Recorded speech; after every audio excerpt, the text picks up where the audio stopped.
तहार रहन देख के नु हम एकदम बुखार चढ़ जाता। छोड़ ए नहीं ऐसा ही मन ठीक नहीं किया वही में एगो कपार खइले रह। ए नहीं तासे कहिए से कहत नहीं कि जाओ तनी जा मछली उछली मार के ले आओ खाई जे मछली उछली बना के तो सुना त नहीं खे गुंगा के मछली। हाँ हाँ अब काल हम जानते बनी कि काल हम जानते बनी एगो बुड़को का ना बताऊ घर घूमनिए करता इतना मछली खाए के मन करता। हाँ तार माई जो ऊपर गई बड़ी नु उहे रखले बड़ी मछली के फार्म खोलले बड़ी। बुढ़वा कहाँ बा?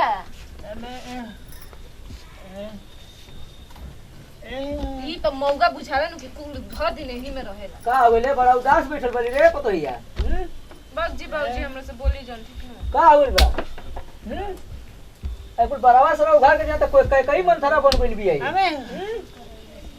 तोर भौजी एक साल के का उदास बिया का बात बा? रोत लिया?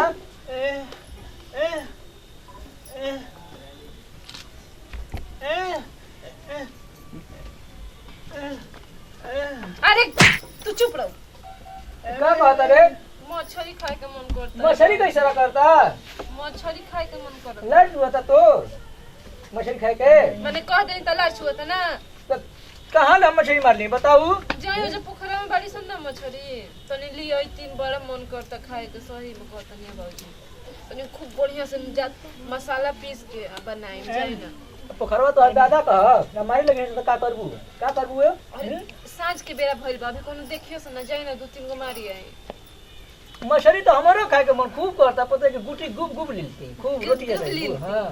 मारे के बेरिया जांगन में कोड़ी फूटल बा गुब गुब ली पूरी तो हार फूटे एक जरंतियो मत हमर दिमाग में सनकावा जल्लू बंसिया का हमारे मोगलिया वो बंसिया कहते कि कोड़ी फूटो के करे में रसरी बांध ले आ जारा फंसा के आ जाई मार के लिए। कैसे खाना केचुआ बना ए छी हम कुल मारो ना खाई आटा के लोइया पार के दे तनी उहे से बना के दिए झरिया सोमा। हां जी धरे लसन कि मुर्गवन का लदड़िया बोले रुकले हनु कि जे खाए वाला रही ओहो ना खाइल और बोली सुन के। और छोटका कहां बा? कहीं होई छोटका केहर बोल बा रे नहीं के का ई तो दिन रात अपन माई के जाता कमाई करे खातिर उल्टा का बोले ले खूर खूर एकर माई तू नहीं कि ये दूसरा माई रख लेबे रे का जनिया कर दूसरा माई बिया। अरे एकदम साफ लाज शर्म खोल के पिए गइल बाड़ो जा तोर माई का मछली खाए के मन करता लाज छुअत है सर कहीं का तुझे पकड़ी हो सुनो पोखरवा नहीं के पीछे बा जो वही में इनकरा के लिया के जो अतनी वही में डालियो दे पकड़ के मुझे मालूम चट देने अबे कि दिमाग होश में आ जाए। हम ना बढ़िया को बंसिया रखले बाहू खरखौनवा का लइका बा आ चुरा ली है आ झोरवली है जाए बाबू तो के समझा दे कि भगवान के पाजी चल ना दे झोरवा रे दे उठ के दे झोरवा। हां हां दे केवन मछली हो माई सने टेंगारा मेकरा सेकरा मैं कुल बगला मकरा सुगरी ये तो मछली का रे ये कुल मैं ना पुरानका जमाना के मैं मछली के पुरान का हम हमारा ज्यादा पुरान हो सार कहीं का बंगुरिया मोटकी मोटकी कटवल नहीं सा। अरे होई ना चाहिए हो तू तो एकदम बनल बड़ो। ए बाबू जाना काहे परेशान कइले वाला चल चल चल गुंगवा के तकी है देखिए हम जात निया ना चल जा बड़का मार के ले आई तोर माई का करे जाओ में निकालो लेकिन घर में सुने ले आई एउ डरंती हो हैं बड़का कहतनी जाना तक अपन बाबू के पोखरा में जियोले बनी जियोले बनी के बड़का रोहू के मुंडा खाई है ना औरे मुंडा खाई माई खाली वही में जहर का सुई दिवा के लिए खा के मर जीबू पलट जीबू तो रवो के खियाई मगर थोड़े खाई तू ही खाई है चले आ रे आओ चल हो गया सुन अरे देखो सुनो देखिए भागिया देखिए नहीं तो बदनामी हुई देख लिया सुनता तो भाग ये कहीं डाला रे अपना बंसी रहा ना हाँ चल चल चल तो उठा ले चल सुन तोर माई का बड़ी मन करता कहते बुट्टी वाले खाए के ना चल चल चल डाले ना साहब और पीछे में ले चल के लगा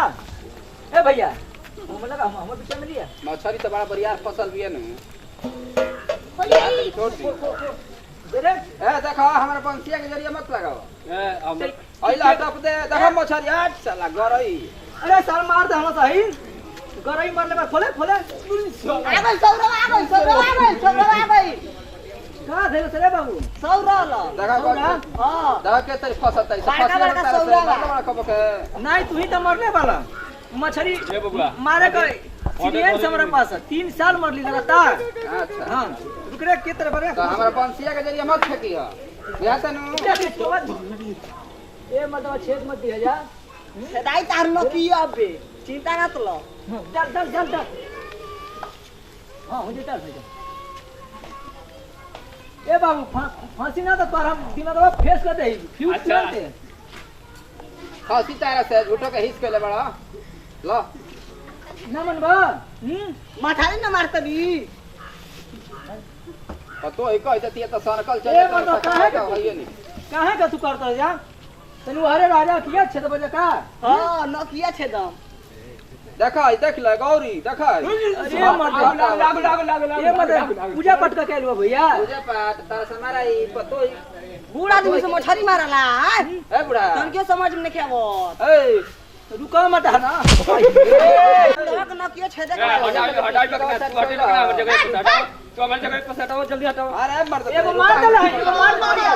ए मर्द क्या फंसा दला रे बाबू हो जा भैया नहीं तो अरे तू हमारे आप पे अबे मान जी भैया कितना घर का बेरे अब चल चलो घरे चल वो मार दले बन चल हां चला चल बांगुन मर रहे बन जा ए मत काहे से का होता है तो मछली खा के चला कौन कहती है तो बंसिया ले ले साहब ले लो बंसिया ही ले लो नहीं तो ए देखो हाय देखो मार ले बन जा बांगुन मार दे चले ए मरा गलू चलो लोग पार्टी बनाओ लो चला ले चलो ले चलो पार्टी बनी एकदम पार्टी हां हां चल बंसिया रखिया बंसिया बनी का घरवाई के रख तुम रख क्या चला अब खूब खाली रोटी या जूस खूब बोरल दी ना हां चल ए बंगुरिया तोर माई के खियाओ जी ना देखे गिरा ले आ मरली गिनगिना गेलो बंसिया गिन आई मोर गई हां अरे हम काटा बका रे नहीं देख आई मार के लिया देनी मन करता खाए के देख आई बामू टेनी है देख बना मार देती सब चढ़ी बिखिया तब अरे मार दे सर मार दिया सर ले भीतर काट जल्दी काट ए तो तनी रखे अरे काट रे बाग हम पोखरा अरे घुमा ले से अबे मैं क्या बात है महा की कहां तक महकता महा का खाए के बेरी ना तब तारा सहीबू जानी कहीं का घुई का खाइबू जना अरे आ तो रवा ना खाए आ काटा जा नहीं तो पोखरा वाला जे सारे उजरंती आ हेरिया मसाला वसाला पी दे जा पसुआ के हर कोई वो घर में बा ए लेके आ कि छोड़ दी होई तरह हां तो लेके आ जो बनाऊ बना मसाला ना पीस देती है कर दही दबा दही ए पारोरा ने ना बाबूजी हंसा तलू हैं जना तक ऐसा मुस्किया ते जना तक हमरे मन में पिघिल ले लार चुबा दे हमार ऐसा हंसती है वैसा तो अपना मरद से ना हंसल है मौगा से ना हंसल है मरद से हंसती है कुछ बोले जो बनाऊ हम हाथवा थोड़े अरे थोड़े नहीं जाता कहां जाता ला नहीं खेले जा सर तू अपने पापा वाले कम थोड़े वाला हैं जा घूमा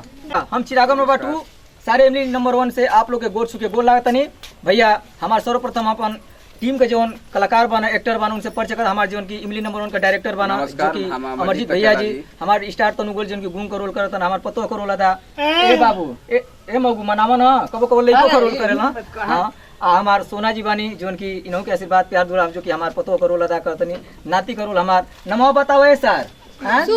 शुभम हम भैया शुभम तनी खूब ई शुभ कार्य का करिए देखते वाला जे कि केवन काम करत ना इनो सजग रहत हमके उघारे कर दी हां लेकिन भैया हंसे हो सके नहीं के आ खास तौर से ई वीडियो बनला मेन मकसद रहा हंसी मजाक पर भैया